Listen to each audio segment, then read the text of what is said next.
very good crowd of the media. It's an honor to be with President Lee of South Korea. We've known each other and gotten along very well. We have some additional trade because I hear they want to renegotiate the deal, but that's okay. I don't mind that. That doesn't mean they're going to get anything, but I don't mind.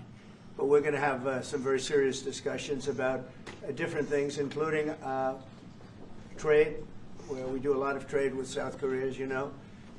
We are thinking about contracting some ships.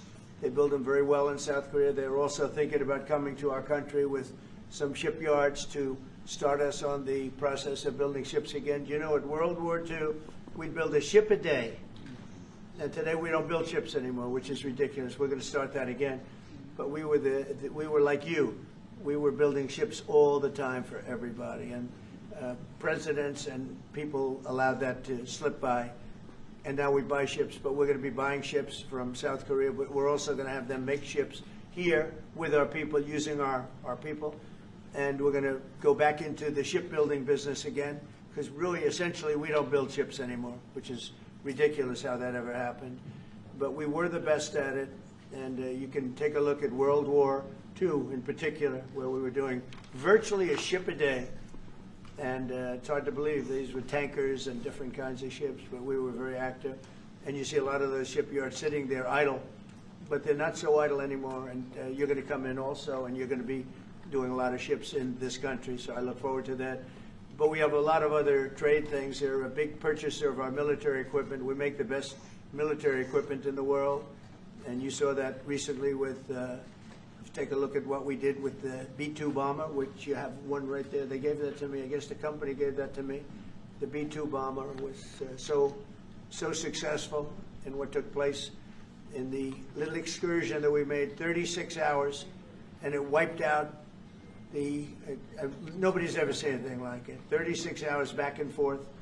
Not a thing went wrong. Not a screw was missing. Not a bolt was missing. Not a plane had not even a little bit of a problem. And we actually had 52 tankers.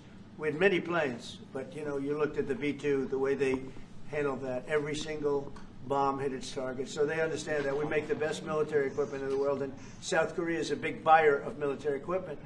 And we're going to talk about that also. And we have many things to talk about, and I look forward to it. And it's a great honor to be with you, and congratulations on your election. That was a big one. And we're with you 100%. Thank you. 네, 이재명 대통령님, 오늘 백악관에 오신 것을 진심으로 환영합니다. 우리 그 양국 정상들 사실 서로 잘 알고 있습니다. 지금까지도 잘 지내고 있습니다. 제가 알기로는 한국 측에서 어떤 추가적인 그러한 그 관세 협상에 대해서 좀 관심이 있다고 하는데 괜찮습니다. 뭐 원한다고 다 줄 것은 아니지만 그렇다고 그 요청하는 것은 받아들이겠습니다. 오늘 우리는 여러 가지 주제를 다룰 예정입니다. 일단은 먼저 무역에 대해서 얘기를 할 것입니다. 한국은 상당한 많은 그런 무역량을 미국과 함께 하고 있습니다. 그 외에 또 선박 계약, 특히 한국은 조선업이 상당히 성공적으로 유지가 되고 있습니다. 그래서 조선소라든지 선박 건조에 대해서 우리는 많은 얘기를 나눌 것입니다. 사실 미국은 제2차 세계대전 때 선박을 하루에 한 개씩 건조하는 그런 굉장히 성공적인 선박업을 운영하고 있었습니다. 그런데 이제 미국은 선박이 굉장히 아주 폐쇄한 그런 상황입니다. 하지만 이제 우리가 한국에서 선박을 구매해야 되겠죠. 그렇지만 앞으로 한국과의 협력을 통해서 미국에서 선박이 다시 건조되기를 바라고 있습니다.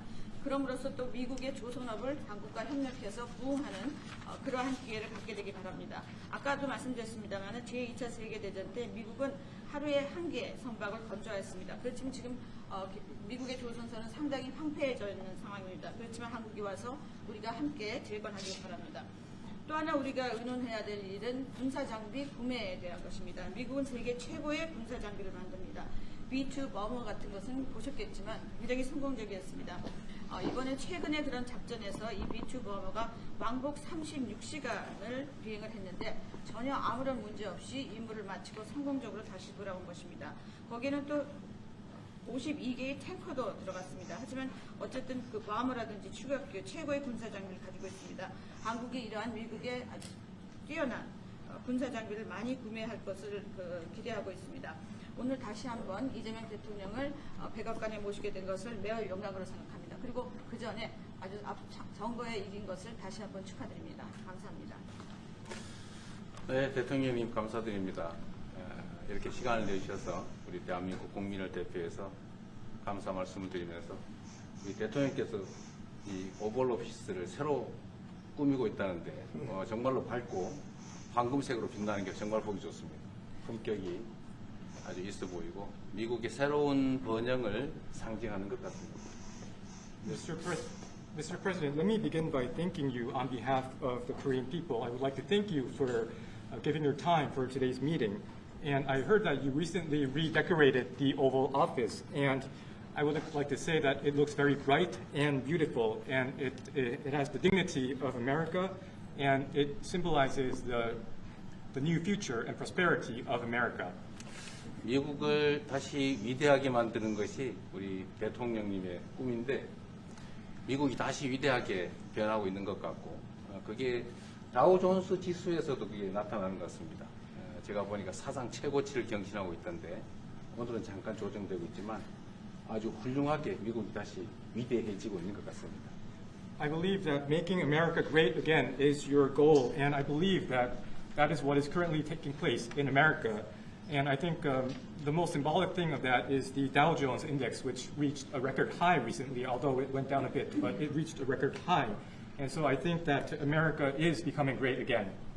말씀하신 조선 분야뿐만이 아니라 제조 분야에서 르네상스가 이루어지고 있고 그 과정에서 대한민국도 함께 하게 되길 기대합니다. So I believe that there is a renaissance taking place not only in the shipbuilding sector but also in the manufacturing industry, and I hope that Korea can be a part of that renaissance. 그리고 또 한 가지 제가 꼭 말씀드려야 될 것이 대통령님의 평화를 지키는 기간의 미국의 역할을 넘어서서 새롭게 평화를 만들어가는 피스메이커로서의 역할이 정말로 눈에 띄는 것 같습니다. And one thing that I wanted to say to you is that America's role not as a keeper of peace, but a maker of peace, is being more is emerging more evidently. 유럽, 아시아, 아프리카, 중동 여러 곳에서의 전쟁들이 이제는 트럼프 대통령님의 역할로 휴전하고 평화가 찾아오고 있습니다. Many wars in Europe, in Asia, in Africa, and in the Middle East are coming to peace because of the role that you are playing. 세계 지도자 중에 전 세계의 이런 평화 문제에 대통령님처럼 이렇게 관심 가지고 실제로 성과를 낸 경우는 처음으로 보이십니다. So among the many world leaders, I believe that you are the only leader who has made such accomplishments. 그리고 가급적이면 전 세계에서 유일하게 분단 국가로 남아있는 한반도의 그 평화를 좀 만들어 주셔서 김정은과도 만나시고 북한에 트럼프 월드도 하나 지어서 거기서 저도 골프도 칠 수 있게 해주시고 그래서 전 세계가 인정하는 정말 세계사적인 평화의 메이커로서의 역할을 꼭 해주시기를 기대합니다. And I would like to mention that the only remaining divided nation in the world is the Korean Peninsula, and I would like to ask for your role in establishing peace on the Korean Peninsula. So I look forward to your meeting with Chairman Kim Jong-un and construction of a Trump Tower in North Korea and playing golf at that place. 아마 기다리고 있을 것 같습니다. 기다리고 있을 것 같습니다. So I believe he will be waiting for you. 그리고 마지막으로 든든한 한미 동맹을 기반으로 대한민국이 성장 발전해 왔고 앞으로도 이 한미 동맹을 군사 분야뿐만이 아니라 경제 분야 또 다른 과학 기술 분야까지 다 확장해서 미래형으로 발전시켰으면 좋겠습니다. Korea was able to attain economic growth and development through our ironclad alliance. And going forward, I hope to develop our alliance into a future-oriented alliance that encompasses areas not only limited to security, but also the economy and science and technology. 대한민국 국민들은 트럼프 대통령님에 대해서 정말로 큰 기대를 가지고 있다는 말씀을 드리면서 다시 한번 이런 시간 내주셔서 감사드립니다. The Korean people have great expectations for you, Mr. President. Thank you once again for your time. Well, thank you very much. It's an honor to be with you. I will say that Kim Jong-un and I had a very good relationship, as you remember, and still do. And when I came in, I didn't know him. We had 2 summits, but we became very friendly. Respect. It was great respect. And it was not going to be that way had Hillary Clinton won the election. It would have been a disaster. But we think we can do something in that regard with respect to North and South, and I think you are much more prone to doing that than other leaders that I've been working with from South Korea. And we'll work on that. I think it's very good to work on that. If you remember, you were doing the Olympics, and there was a great time of hostility with North Korea, and you weren't selling tickets because nobody wanted to be blown up in the stadium during the opening ceremonies, right? And you were not selling tickets. And I was also at my formative stage with North Korea and Kim Jong-un, and we were a little bit going at it about Rocket Man, Little Rocket Man, everything back and forth, and it was really nasty. And then I got a call one day, and they wanted to get together, they wanted to talk, and we started talking. And then he said really brilliantly, he said, you know, the Olympics is going to be opening very soon, and we'd like to be a part of it. They actually put teams in it. You got along great. And by the way, immediately upon that phone call, you started selling tickets, and it turned out to be a tremendous success. So it went from being empty stadiums because people were afraid to go, because it was a target potentially, to a great success. And I was very proud of that. You had one of the most successful Olympics, and now we have the Olympics coming to the U.S., so we're very happy about that. But that was a great honor to get involved and make the Olympics so successful. 네, 대단히 감사합니다. 다시 한번 모시게 돼서 영광이라고 말씀드리겠습니다. 제가 김정은 위원장과 굉장히 좋은 관계를 가지고 있습니다. 그리고 현재도 매우 좋은 관계가 있습니다. 내가 처음에 취임하고 난 다음에 2번의 정상회담을 김정은 위원장과 함께 했고 상당히 친해졌고 또 더 중요한 것은 둘 다 존경심을 서로에게 가지고 있다는 것입니다. 만일 힐러리 클린턴이 대통령으로 당선했다면 절대 그러한 상황까지 이루지 않았을 것입니다. 제가 보기에는 이재명 대통령께서 한국의 어느 지도자보다도 북한에 좀 더 문제를 해결하고자 하는 의지가 있는 그러한 대통령이라고 생각합니다. 그래서 어쩌면 우리가 함께 노력한다면 어느 정도 진전이 있을 수도 있겠습니다. 사실 그 한국에서 올림픽이 열렸을 때 북한 때문에 많은 사람들이 올림픽 표를 사지 않는 그런 현상이 생겨났었습니다. 그런데 김정은 위원장이 그때 사실은 김정은 위원장과 초기에는 제가 별로 사이가 좋았던 것은 아닙니다. 서로 라켓맨이라고 부르면서 주고받는 그러한 그 해프닝도 있었습니다. 그런데 어느 날 통화를 시작하게 되었고 통화를 하면서 그가 얘기를 했습니다. 한국에서 올림픽이 곧 열리는데 우리 그 북한도 참가하겠다. 그렇게 얘기를 했습니다. 그리고 그 통화 직후에 올림픽표가 많이 팔리기 시작했습니다. 그리고 한국의 올림픽은 올림픽 역사상 가장 성공적인 올림픽으로 지금 기록되고 있습니다. 또 우리 미국도 곧 올림픽을 주최할 예정입니다. 그래서 우리도 미국에서 성공적인 그런 올림픽을 주최할 계획을 가지고 있습니다. 김정은 위원장 말씀을 하셔서 그런데 사실 대통령님 덕분에 이 북한하고 이 한반도 관계가 매우 안정적이었습니다. 그런데 사실 그 이후 대통령께서 미국 정치에서 약간 물러서 있는 그 사이에 사실은 북한의 미사일도 많이 개발됐고 핵폭탄도 많이 늘어났고 진척된 것 없이 한반도 상황은 정말로 많이 나빠졌죠. Mr. President, you mentioned about Chairman Kim, and thanks to your efforts when you were in office during your first term, the situation on the Korean Peninsula was stable. But during the hiatus where you were out of office, North Korea developed further its nuclear and missile capabilities, and that led to a deterioration on the situation of the Korean Peninsula. And they wouldn't have done that.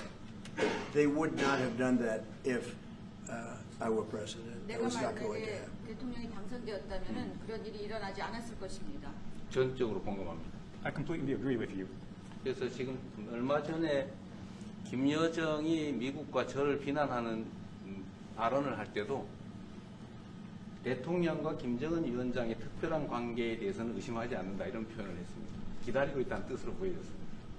So when Kim Yo-jong, the deputy director of the Workers' Party of Korea, issued a statement denouncing South Korea, she mentioned about the good relation, the not bad relationship between you and Chairman Kim Jong-un, and I believe that this is a sign that North Korea is waiting.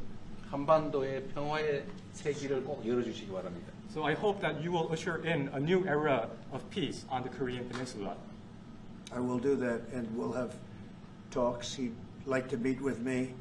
He didn't want to meet with Biden because he had no respect for Biden, but we look forward to meeting with him, and we'll make relations better. You'll help that.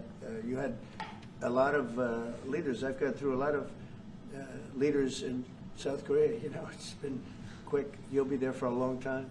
But we, in the various leaders that I've dealt with, they were not approaching it properly, in my opinion, having to do with North Korea. But I think your approach is a much better one. 네, 그렇게 하도록 하겠습니다.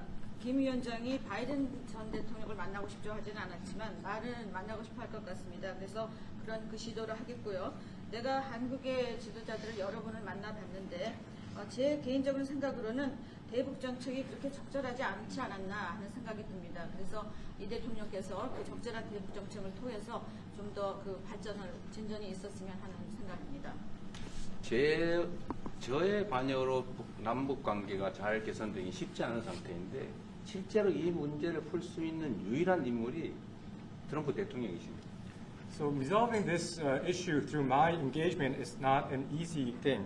And the only person that can make progress on this issue is you, Mr. President. 대통령께서 피스 메이커를 하시면 저는 페이스 메이커로 열심히 지원하겠습니다. So if you become the peacemaker, then I will assist you by being a pacemaker. That's good. We can do big progress, I think, with North Korea. Absolutely. 네, 북한에 대해서 큰 진전을 함께 이루어 나갈 수 있다고 믿습니다. 감사합니다. Okay, thank you very much. Thank you very much.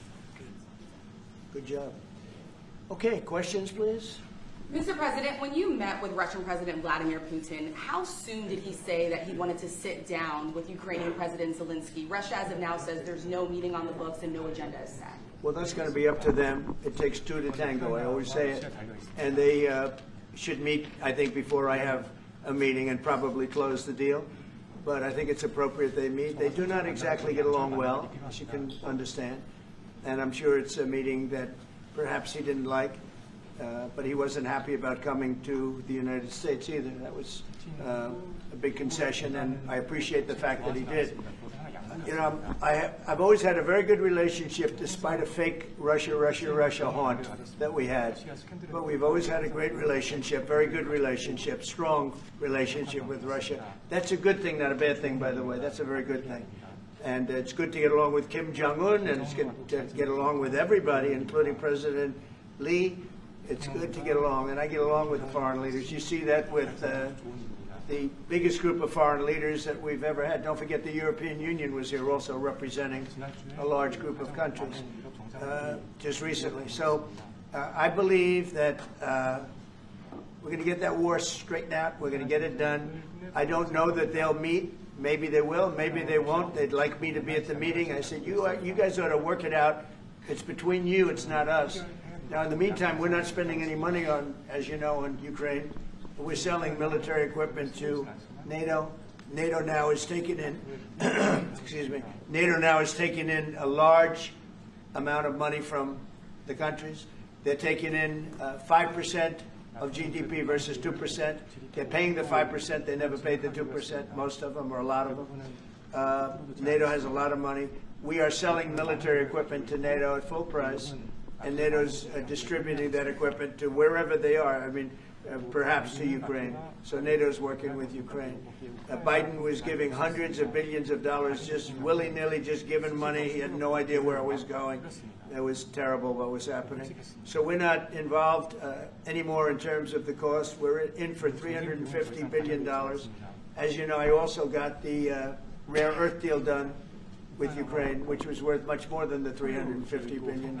But I'm not interested in the money so much, even though we've done a great job in that regard. I'm not interested in that. I'm interested in stopping a war where last week 7,109 soldiers died, both Russian and Ukraine. It's such a waste of life and humanity. They're not from this country. They're not from any other country other than Ukraine, for the most part, other than Ukraine and Russia. But it's a very important thing to me to stop it. I stopped 7 wars that were raging, one for 31 years, the Congo, and as you know, Rwanda, one for 35 years. I don't have to go into them. You know the list better than I do. But we stopped a lot of wars, including, you think about it, India and Pakistan, which was probably 2 weeks away from being a nuclear war. They were shooting down airplanes all over the place. So I'm very proud of that. I thought this would be, in many ways, the easiest way. I have a very good relationship with Putin. I thought it would be the easiest one to stop, and it's really not. It's very complex. It's very personal from their standpoint. There's tremendous dislike personally between the two men, and we're going to have to straighten that out. But I would like to see them meet first. They'd like me to be there. I may be there. I may not. I'll see. But I wanted them to work out their differences first, because it is ultimately between them. And when that happens, I think we'll get an end. Mr. President, maybe they don't. How long are you willing to let this play out? And if they don't meet, will there be consequences? And how soon for Russia? Yeah, there could be very big consequences, but we'll see what happens. There might be very big consequences, because this is something that has to end. This war would have never taken place, and for 4 years it didn't take place. But if I were president, this war would have never taken place. There has not been a war like this since the Second World War. This is the biggest thing that's happened in terms of warfare, wars. It's a whole new form of fighting. It's a drone fighting. It's a drone war. No, a drone war never existed before. And we're actually studying it from the standpoint of Pete Hegseth and everybody. We're studying it and studying it very carefully. This is a whole new form of war, but it's a violent war, and there has been nothing like this since the Second World War. So we'll see what happens over the next week or two, and at that point I'll step in very strongly, and if I have to be there, I'll be there. And we'll either have a deal or we won't. But a lot of people are dying, and I want to get us... Mr. President, Kim Jong-un wants to meet. When do you want to meet with him? With who? You said the North Korean leader wants to meet. How soon would you? Yeah, we want to have a meeting. I like to have a meeting. I got along great with him. You know, you were there. We even had a press conference. He had his first press conference. Kim Jong-un had a press conference. This was a little different press conference. I said, have you done a press conference before? No. And you know what? He did great. It was a great press conference, actually. It was historic. I doubt he's done one since. But I said, would you like to meet the fake news? Because whatever you want to do. And they came in, like you've never seen anything like it. And then he said, enough. And that was the end of the press conference. That was the end. It ended very rapidly. But I think he had a good time. I look forward to meeting with Kim Jong-un in the appropriate future. Mr. President, the United States Korea. Will you reduce the number of forces in South Korea so that the United States can have more flexibility in the region? Say it. Would you consider reducing the number of U.S. forces in South Korea so that the United States can have more Well, I don't flexibility want to in the say region? that now, because we've been friends and we're friends. And look, we have a lot of people over there. We have over 40,000 troops in South Korea. As you know, South Korea agreed to pay for that during my last term. And then when Biden came in, they complained to Biden that I wasn't a nice person, and he agreed not to pay. He gave up billions of dollars. We were getting paid billions of dollars. But then Biden ended that for whatever reason. It's unbelievable that he did. But we have a very good relationship militarily. They would say, but we gave you land. I said, no, you didn't. You lease us land. There's a big difference between giving and leasing. And maybe one of the things I'd like to do is ask them to give us ownership of the land where we have the big fort. You know, we spent a lot of money building a fort, and there was a contribution made by South Korea, but I would like to see if we could get rid of the lease and get ownership of the land where we have a massive military base. Okay? Mr. President, how are you? Thank you, Mr. President. How are you planning to make? I also want to ask this question to Mr. President. Who are you with? I'm Song Mi-jin. I am from South Korea's Arirang TV. Good. Thank you so much. Good. So, as mentioned earlier, United States is South Korea's most important and closest ally. So, in this point of view, I would like to ask you and also President Lee, what do you think are the key ways to make the South Korea-U.S. alliance greater? Well, I think it's great now. I feel very warmly toward South Korea. I will tell you that I have a lot of people in business that I deal with that are from South Korea. They love Trump because they feel I've saved. I think you would have had a nuclear war if I weren't. I think you would have had a nuclear war, North Korea and South Korea. I think it would have been a disaster. You're only 60 miles away from Seoul. They don't even need nuclear. They have their cannons, howitzers, and they have them buried in the mountain. You know what I'm talking about. And I think you would have had, if I didn't win that election, if Hillary Clinton, crooked Hillary, won that election, I think you would have had a nuclear war. It would have taken place, and it would have been horrendous for everybody, including them. It would have been very bad for them because we would have had to enter the picture, and we are the most powerful nuclear country in the world by far. Russia's second, China's third. China's going to catch eventually, 5 or 6 years. They're working to catch. One of the things we're trying to do with Russia and with China is denuclearization. And it's very important. One of the things I discussed with President Putin the other day, it wasn't just that, it was also other things. And I think the denuclearization is it's a big aim, but Russia's willing to do it, and I think China's going to be willing to do it too. We can't let nuclear weapons proliferate. We have to stop nuclear weapons. The power is too great. Okay? Thank you. Mr. President, I'd like to ask you further question about South Korea and U.S. alliance. I'm Anna from the Korea Times. Good. And I'd like to ask you about the trade deal that's on the table. Yeah. You mentioned about the shipbuilding industry, and President Lee mentioned about the manufacturing industry. And what other areas or sectors that you intend to focus on this trade deal? Because Korea is bringing in many investments and create jobs as well. So I'd like to know the opinions of both, how to get a beneficial outcomes for both countries through this deal. Well, we're going to get along great because we really sort of need each other. We love what they do. We love their product. We love their ships. We love a lot of the things that they make. And they love what we have. We're dealing with them on Alaska having to do with the oil. You need oil and we have it. So we have a big advantage in that way. We have more oil and gas and coal and energy than any other country in the world by far. No, for whatever reason, God was very good to us. He gave us the greatest. We didn't use it. We started to use wind. Wind doesn't work. They started to use solar panels that took over the land all over the Midwest, where the farmers said, what happened to my land? They'd have a 10-mile by 10-mile solar field that they couldn't farm. The most valuable farming land in the world, probably the most vibrant in the world. And they put solar plants all over the place. It's ridiculous. Big, massive black fields of solar that all comes out of China, or plastic, all comes out of China. But we have the greatest amount of energy in the world, and we're dealing with South Korea, as you know, in Alaska, and we're going to be making a deal, a joint venture with South Korea. Japan is involved also, very strongly involved. So we have Japan and South Korea, and we're actually the closest. It seems like quite far away, Alaska, but actually it's right up the little ocean, right up the little Pacific Ocean. It's actually pretty close, relatively speaking. But we have more oil and gas and coal than any other nation in the world by far, and we're going to use it. And that's the thing that South Korea, I think, most wants from us, I would think. Would you go back to the DMZ to meet with the North Korean leader? Say it? Would you go back to the DMZ to meet with the North Korean leader? I loved it. Remember when I walked across the line and everyone went crazy? Especially Secret Service, I would say they were going. And I looked into those windows, the windows, the glass, that you could only see if you looked direct, because there was all sorts of stuff. But I looked in and I saw more rifles pointing at me than you could. There were a lot of rifles in that building. The Secret Service was not happy. You know the buildings I'm talking about? The two blue buildings on each side. And I walked up the middle and I looked in the window and I saw more guns in that room than I've ever seen in my life. I looked at the other side and it was the same thing.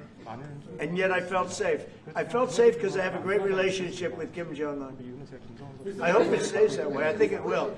I have a very good relationship. I understand him. I spent a lot of free time with him talking about things that we probably aren't supposed to talk about. And, I get along with him really well.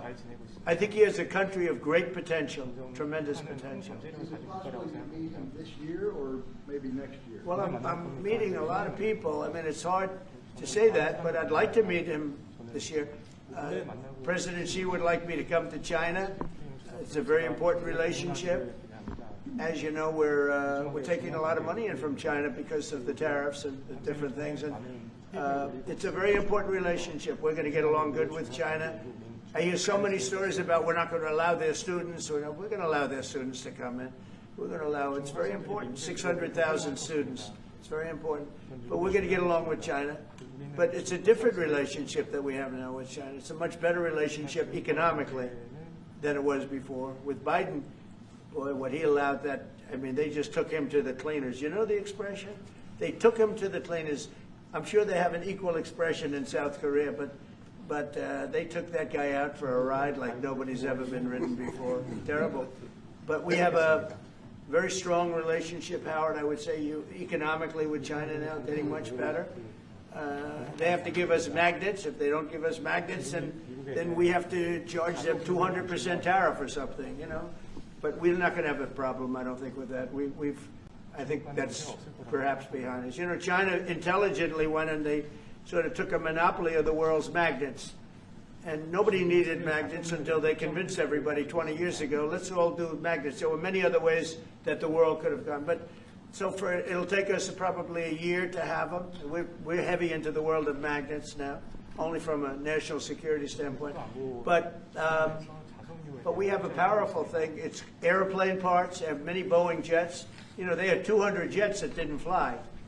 And I've sent them all, based on his word, I sent them all of the parts so their planes can fly. I could have held them back. I didn't do that because of the relationship I have. And their planes are now flying. You know, we had 200 of their planes were unable to fly because we were not giving them Boeing parts purposely, because they weren't giving us magnets. Therefore, we weren't giving them. But we have a much more powerful thing, that's tariffs. If we wanted to put 100%, 200% tariffs on, we wouldn't do any business with China. And, you know, it would be okay, too, if we had to. But the magnet situation, we have tremendous power over them, and they have some power over us with magnets. We're going to have a lot of magnets in a pretty short period of time. In fact, we'll have so many we won't know what to do with them. But you know the story. It's a very interesting history with magnets. And it really is because presidents, not being business people, they allowed that to happen. And they shouldn't have. But we have much more.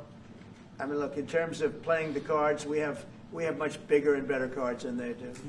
But with that being said, I think we have a great relationship. I spoke to President Xi fairly recently, and at some point, probably during this year or shortly thereafter, we'll go to China. And I think we're going to see a magnificent sight. It's a great country. Mr. President, on the National both Guard. you and President Lee actually are planning to go to China. You mentioned either this year or next year. Could you please share more details about your plans going to China and also President Lee? Well, maybe we'll go together. Do you want to go together? We can share a plane. We'll save energy. We'll save a little, you know, the ozone layer.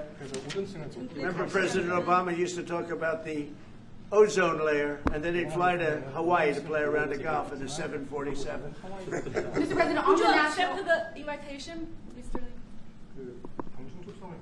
중국에서 만약 Well, we sort of meant jokingly, but if you want, you can. 대통령하고 같이 가면 좋겠습니다. I would like to go together with President Do I accept? He doesn't accept. If you want to go, I'm going to get special permission. I'm sure you can go. But we're going to have a great relationship with China. I mean, it's happening. You see it. It's happening. They have some cards. We have incredible cards, but I don't want to play those cards. If I played those cards, that would destroy China. I'm not going to play those cards. Mr. President, on the National Guard, you've talked a lot about Democratic-run cities and states. Yeah. Would you also consider sending the National Guard into red states and red cities that are also seeing high crime? Sure, but there aren't that many of them. If you look at the top 25 cities for crime, just about every one of those cities is run by Democrats. And you know, one of the bad things they did, cashless bail, if you look back on time, when they allowed a murderer out that afternoon, you know, he'd kill somebody and then a couple of hours later he's walking the streets again, oftentimes killing again rapidly. Cashless bail is a disaster. You saw we had a news conference today on that. We're wiping it out in D.C., immediately wiping it out. It started in New York, I must tell you. And it's been a horrible thing for crime, especially violent crime. So we're going to end cashless bail, yes. Thank you. When will you deploy to Chicago, and how long are you keeping troops here in Washington, We're in another D.C.? discussion. I really want to be appreciated. You know, when we go into a city and wipe out the crime, so D.C., it sounds so horrible. I'm embarrassed to say it in front of you because they don't have anything like this. Washington, D.C., sir, has not had a murder in 11 days. Now, he's saying that's a horrible thing to hear because they don't have murders for ever. But Washington, D.C., if you go back and check, it's been many years since we went a week without having a murder. Now we haven't had, and I would say that Washington, D.C. right now is much safer than Seoul. You know why? Because we have a friendly neighbor. We have more friendly neighbors. You have a different kind of problem. We all have different problems. But Washington, D.C. is a very safe city right now. People are going out to dinner. Restaurants are opening. Restaurants that were going to close are now going to stay open. Friends of mine are going out to dinner all the time. They didn't go out to dinner for 4 years. It went rampant during the Biden years. Just rampant. That's why Susie is very close to the mayor and has a lot of respect for her, but I view it maybe a little differently because the mayor would say that it's gotten better for 30 years, it's gotten better. No, it's gotten worse. And the worst day of all was when we just got to office for the second time, and it's in very bad shape. So the mayor shouldn't be saying that violent crime has been getting better. It's been getting much worse. And the day I took office, it was the worst. And we did some minor things, made it a little bit better, but then we said, look, we got to stop it because too many people are getting killed. And we have not had a murder in 11 days. It sounds crazy. I hate to say this in front of this gentleman who I respect, because they don't have murders for years. But we have not had a murder in 11 days.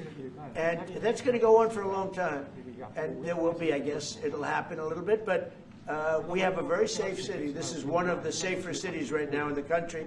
And in a short period of time, it'll be like the border. Nobody came in through our border for the last 90 days, 3 months. We had 0 illegal aliens from the Congo, from South America, from all over the world, from prisons coming in, pouring into our country.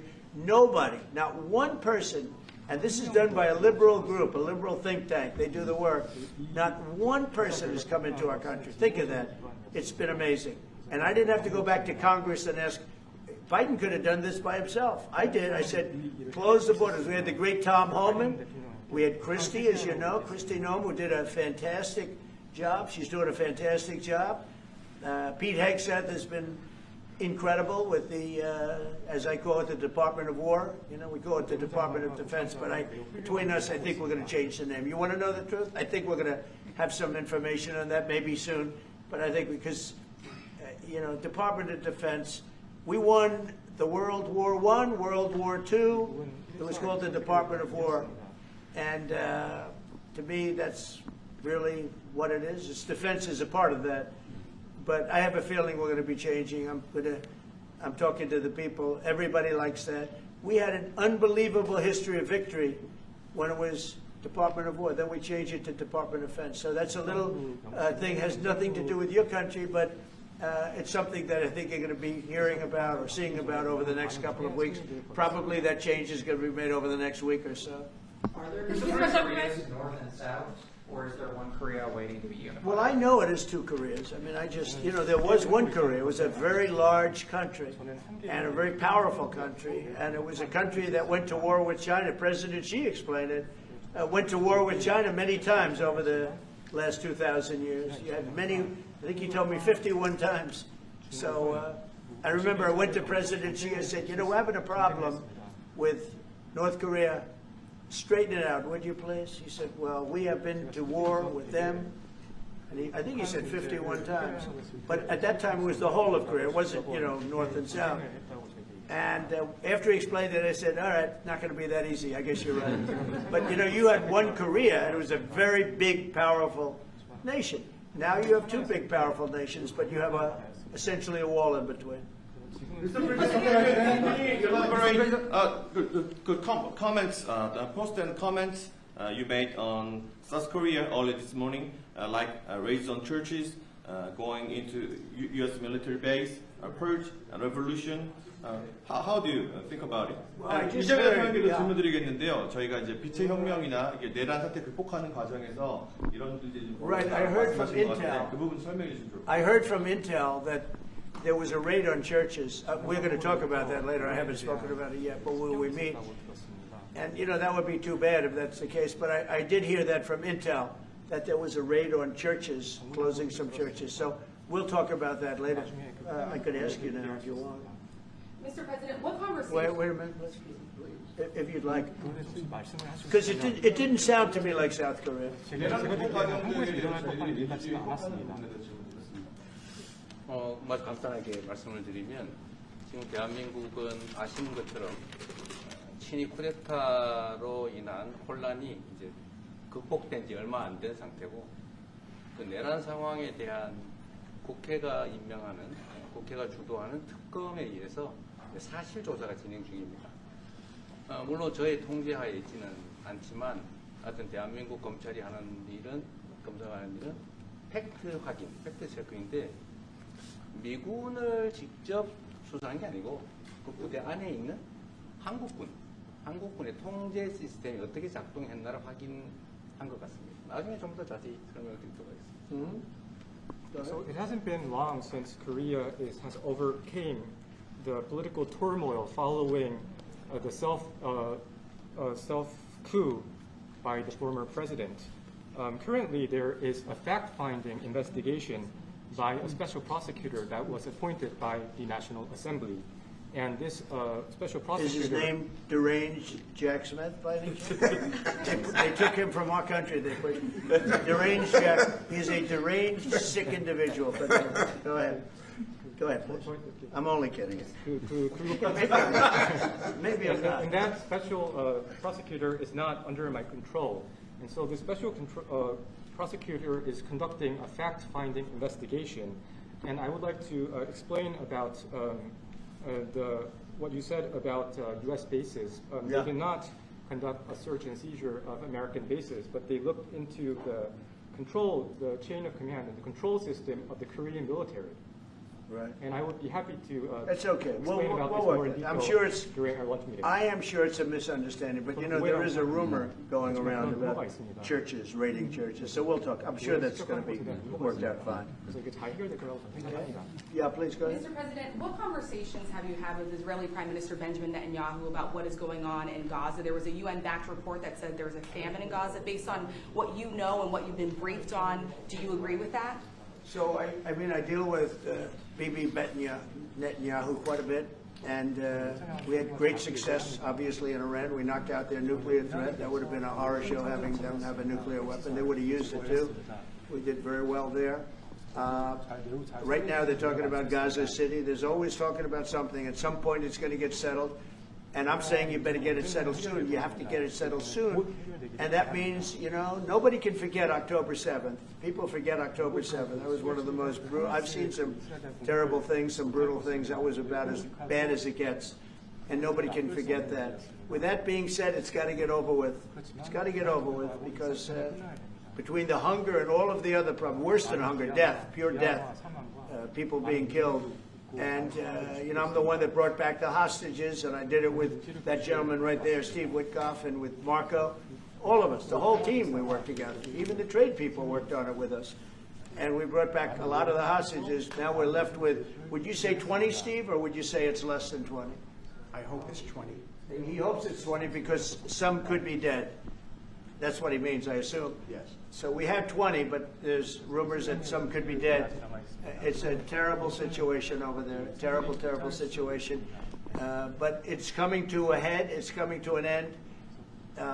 We are sending, we sent $60 million of food over there just recently.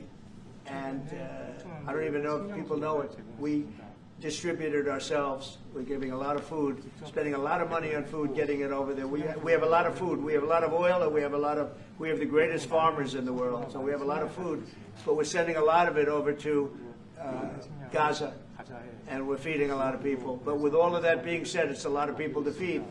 And I think that we will have, within the next 2 to 3 weeks, you're going to have pretty good, conclusive a conclusive ending. And it's a hard thing to say because they've been fighting for thousands of years. If you want to know, that's been a hotbed forever. But I think we're doing a very good job. But it does have to end. But people can't forget October 7th either. Do you plan to attend APEC summit to be held in A Korea? summit in South Korea? Yes, South Yeah, I'd Korea love in to. November. I'd love to. Last time I spoke in front of your parliament, and I love doing that. Beautiful respect they had for our country, and a beautiful room. I remember how beautiful it was, and I enjoyed doing it. No, I could see going. I think I'm going for a trade meeting to South Korea pretty soon. You're hosting a trade meeting, so I can sneak away from that trade meeting, and we'll go and do something for the president if he'd like me to do that. Okay? But so we'll be going there fairly soon. You know about that? If you attend, then it's good chance to meet up Kim Jong-un again, or maybe Xi Jinping. Then how do you think of it? You mean set them up together? Yes. That'd be interesting. We'll arrange a meeting between you and Kim Jong-un. Would you like that? That's a very tough question right now. I don't know where that question is leading. Anyway, look, I get along great with Kim Jong-un, and if whatever I can do having to do with South Korea and getting people together, you should get together, right? Mr. President? Yes, ma'am. Yes. Smile. Yeah. All right. And then she'll turn out to be the worst one in the room. Can I ask about Masca project? Masca project. Yeah. Oh, yeah, sure. We're going to do that. I think we're going to do that very strongly. We're going to have a big, within a period of, it takes a while. That's a hard one to start. Some companies you can start easily. Shipbuilding's a tough one to start, but we'll be doing that. Now, with that being said, we make the best submarines anywhere in the world. We make submarines. We're 25 years ahead of anybody else in submarines. So we do that, we do that. But we really gave up the shipbuilding industry foolishly many years ago. But we're gonna start it up again. We're gonna be making our own ships again soon. Okay, how about one or two more? Mr. President, have you been briefed on the search of John Bolton's home and office from Friday? Have you been briefed I on have that? not been briefed. No, I read it just like you did. I was never a fan of his. I thought he was stupid. I thought he was, a guy that only wanted to go into war. He liked killing people. I thought he was essentially a bad guy, but I'm not involved in that. No, you'd have to ask Pam Bondi about that. Are more raids like that coming, sir? Are more raids like the one on John Bolton's house coming? More raids? I don't know. You'd have to ask the Department of Justice. They raided my house, I can tell you that. They did a big raid on my house. They took away everything that wasn't pinned down, and they took away some of that too.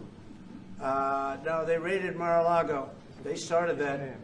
These were bad people that we had in our government before. They raided Mar-a-Lago. They went into my wife's area. They went into my son's area, my young son. And what they did was a disgrace. But how did it work out? I see. We're in the overall. I guess it didn't work out too well for them, did it? They are bad people. They're sick. They're sick people. And they came in with their guns into Mar-a-Lago, like 98 people. I wasn't there. Fortunately, I wasn't there. But they are very evil, very sick people, that group. And if they would have won the election, this country wouldn't exist as we know it. This country would have been a failed country. And now it's the hottest country anywhere in the world by far. We are the hottest country in the world by far. Okay. Mr. President? Mr. President? Yes, sir. Yeah. President Lee met with the Japanese Prime Minister before this summit. That's good. So is there something to discuss regarding the cooperation among South Korea, U.S., and Japan? I think so. Look, Japan is a great ally of us, and I had a little bit of a hard time getting you two together because you're still thinking about comfort women, right? Comfort women. That's all they wanted to talk about was comfort women.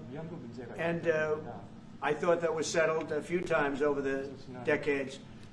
But there is an overlapping problem with that. Perhaps I'm wrong in saying it. Perhaps this isn't right, but the whole issue of the women, comfort women, very specifically, we talked And it was a very big problem for Korea, not for Japan. Japan wanted to go. They want to get on, but Korea was very stuck on that. You understand? So I don't know. Perhaps you'd like to answer. It's a good question. It was hard getting Japan and Korea together because of what took place a long time ago.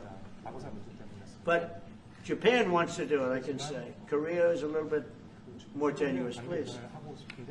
지금 질문은 그 3자 협력에 대해서. 우리 한미일 협력은 매우 중요한 과제고 또 한미 관계의 발전을 위해서도 한일 관계가 어느 정도 수습이 돼야 됩니다.